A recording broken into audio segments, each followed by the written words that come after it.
One of the divorcee Sam Seder's favorite arguments, one of his favorite arguments, and an argument that is overused by a lot of folks, is to find, quote, someone on the other side that agrees with me. Where is my Risperdal? I win, end quote, argument.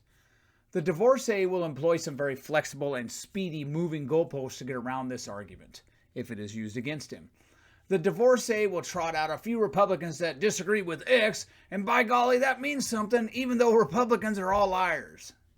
David Brock admitting to knowingly and willfully lying for years, but the only thing that changed was his political affiliation. He still has a lot of mental issues, and he still needs his head examined. When Tulsi Gabbard shed the fetters of the Democrat Party, the divorcee brushed that away by declaring her a Fox News pundit, so that doesn't count, even though she was on the stage with many other Democrat presidential candidates.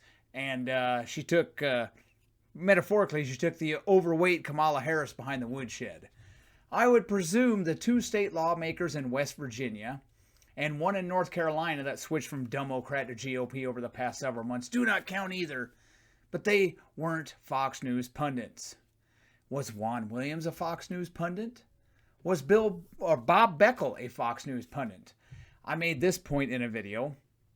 Even FDR believed that education was a state task, ergo, the Federal Department of Education is unconstitutional. Is my argument more true because FDR agreed? Not really. The Federal Department of Education is unconstitutional, whether every Democrat POTUS or no Democrat POTUS ever agreed with me, and I made that point in the video. Democrats regularly decry, sorry I hit the mic there, Democrats regularly decry dark money in politics while spending loads of dark money to end the Senate filibuster, usually excreted by fly-by-night, will be gone in a year concerned citizen groups. Reminds me of roofers from out of state that show up in a town after a massive hailstorm damages hundreds of homes, and they're here to fix it for you and then never show up again.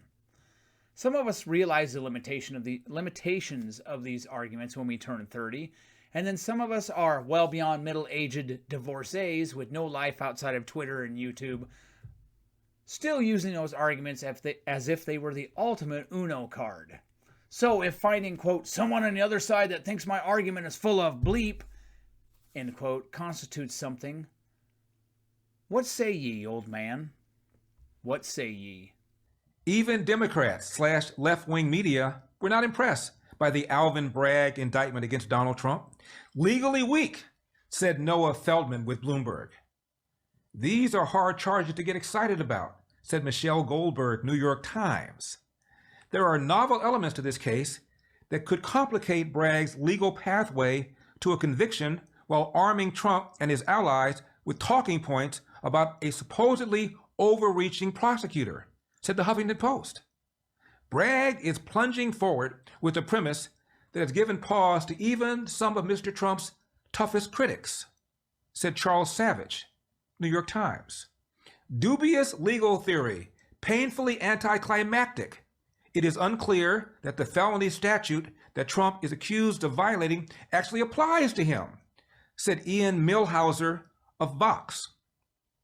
You can't build a case on the testimony of former Trump attorney Michael Cohen and porn star Stormy Daniels, said convicted felon Michael Avenatti. And these are quotes from people who are not terribly fond of the former president.